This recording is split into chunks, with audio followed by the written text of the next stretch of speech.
विक्रांत नावाचा एक राजा होता. त्याच्या मुलाचं नाव होतं अमर.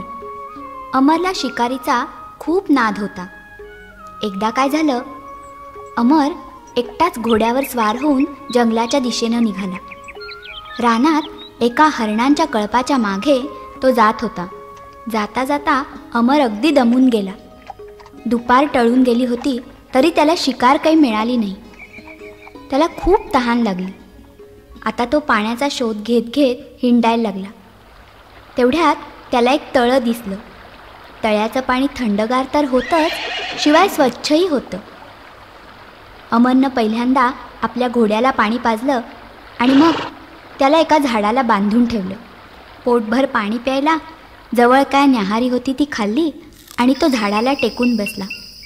एवढ्यात दिवस मावळतीला गेला. अमरला आता कुठे जाणं शक्यच नव्हतं. रात्र तिथेच काढणं भाग होतं. जरासा चिंतेत पडला तो. एवढ्यात काय झालं माहितीये, जाळीतून एक ढाण्या वाघ बाहेर आला. तो सुद्धा तळ्यावर पाणी पिण्यासाठीच आला होता. त्याला पाहताच घोडा उधळला आणि दोरी तोडून रानात पळून गेला. वाघ जसजसा पुढे येऊ लागला तसा अमर अगदी थरथरा कापायला लागला. पण तशाही स्थितीत त्याला एक युक्ती सुचली. तो जवळच्याच एका झाडावर जीवाच्या करारानं चढला आणि एका आडव्या फांदीच्या आश्रयाने तिकडेच बसून राहिला. एवढ्यात काय झालं, तिकडे एक अस्वल आलं. तेही तळ्यावर पाणी प्यायलाच आलं होतं. वाघ दिसताच तेही घाबरलं आणि अमर चढला होता त्याच झाडावर ते चढायला लागलं. आता मात्र अमरची आणखीनच घाबरगुंडी उडाली. हे अस्वल आपल्याला खाईल असंच त्याच्या मनाने घेतलं. बसल्या जागी तो थरथरा कापायला लागला. अस्वलानं ते पाहिलं. तो म्हणाला, तू राजपुत्र आहेस हे मला ठाऊक आहे, पण तू घाबरू नकोस, मी तुला काही खाणार नाही आहे. आपल्या दोघांचा शत्रू एकच आहे आणि तो म्हणजे खालचा वाघ. आपण दोघं आता मित्र आहोत की नाही. मी तुझ्या शेजारी बसेन पण तुला काही सुद्धा इजा करणार नाही. अमरला त्याच्यावर विश्वास ठेवणं भागच पडलं. अस्वल त्याच्या शेजारी येऊन बसलं आणि खरोखरच अमरला त्यांनी काहीच दुखापत केली नाही. वाघ काही झाडाखालून हलला नाही. दोघांपैकी कोणीतरी खाली पडेल आणि मग आपण त्याचा समाचार घेऊ अशी आशा धरून तो बसला होता.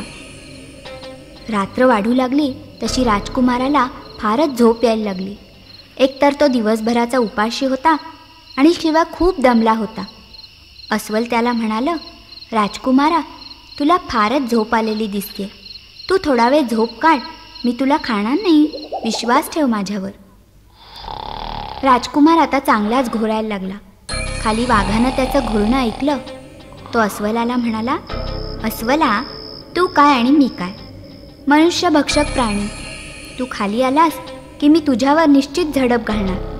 तेव्हा तुझ्या सुटकेसाठी मी तुला एक छानशी युक्ती सांगतो बरं का. तू त्या माणसाला दे खाली लोटून, मी त्याला खाईन आणि माझ्या वाटेने निघून जाईन. मग तूही सावकाश खाली उतर आणि तुझ्या घरी निघून जा. वाघोबा, तुझा हा विचार मला मुळीच पटत नाही. बिचारा राजपुत्र माझ्यावर विश्वास टाकून झोपलाय.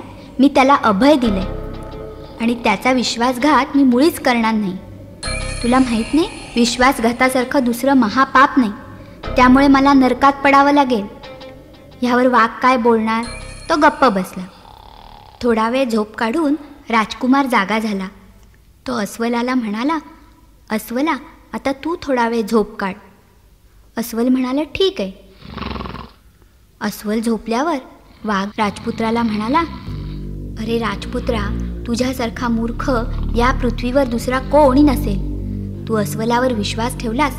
अरे, हे अस्वल थोड्या वेळानं जागं होईल तेव्हा त्याला भयंकर भूक लागलेली असेल आणि ती भागवण्यासाठी तो तुझा केव्हा चट्टामट्टा करील. मी तुला सांगतो ते तू ऐक. त्या अस्वलाला दे खाली लोटून, मी त्याचा गळा पकडीन आणि माझ्या गुहेत त्याला घेऊन जाईन. मग तू सुखाने खाली उतर आणि आपल्या घरी निघून जा. राजकुमार होता अविचारी. वाघाच्या सांगण्याप्रमाणे त्यांनी झोपलेल्या अस्वलाला साऱ्या शक्तीनिशी खाली लोटून दिलं. पण नशिबाने अस्वल खाली पडलं नाही. त्याला एक आडवी फांदी सापडली. तिच्यावर ते सावरलं आणि पुन्हा हळूहळू वर चढायला लागलं. आता मात्र राजकुमार अमरची पाचावर धारण बसली. देवा रे देवा, मेलो मेलो असे तो ओरडायला लागला. अस्वल त्याच्या जवळ येऊन म्हणालं, राजकुमारा, भिवू नको, ओरडू नको. मी तुझ्या केसालाही धक्का लावणार नाही. पण माणूस असून सुद्धा तू माझा विश्वासघात केलास याबद्दल तुला मी शाप देणार आहे. तू वेडा होशील आणि ससे मिरा असं बरळत भटकत राहशील. थोड्या वेळानं सकाळ झाली. वाघ निराश होऊन आपल्या जाळीकडे गेला. अस्वलसुद्धा गेलं. मागाहून अमरही उतरला. गावोगाव भटकला बिचारा. तोंडानं ससे मिरा असा सारखा जप असे त्याचा. इकडे राज्यात मोठी गडबड उडाली. राजकुमार काही परत आला नाही म्हणून राणीला अन्नसुद्धा जाईना. शेवटी खूप शोध घेतल्यावर शिपायांना अमर मिळाला, पण तो कोणालाच ओळखत नव्हता. राजाला वाटलं आपला राजकुमार अगदी ठार वेडा झाला. त्यांनी वैद्य बोलवले, मांत्रिक बोलवले, पण कोणाचाच उपाय चालेना आणि राजकुमाराचं ससेमिरा काही सुटेना. राजा अगदी हवालदिल झाला. पण त्याच वेळी त्यांना आपल्या राजगुरूंची आठवण झाली. राजगुरू अंतर्ज्ञानी होते आणि विद्वानही होते. राजगुरू म्हणाले, ठीक आहे, मी करतो बरं याला. स अक्षरांनी सुरू होणारा एक श्लोक खणखणीत आवाजात राजगुरूंनी म्हटला. त्याचा परिणाम ताबडतोब दिसला. राजकुमार स अक्षर विसरला आणि नुसते सेमिरा असं म्हणू लागला. दुसरा श्लोक म्हटल्यावर से अक्षर गळून पडलं. राजकुमार नुसतं मीरा असं म्हणू लागला. असे 4 श्लोक म्हटल्यावर सगळी अक्षरं सुटली आणि राजकुमाराचे वेड गेले. राजकुमार अमरला आपली चूक कळली. राजानं देखील राजगुरूंना मोठं बक्षीस दिलं. तात्पर्य असं की विश्वासघातासारखं दुसरं महापाप नाही. स्वार्थाला बळी पडून माणसं जर एकमेकांचा विश्वासघात करू लागली तर त्याचे परिणाम निश्चितच भोगावे लागतात.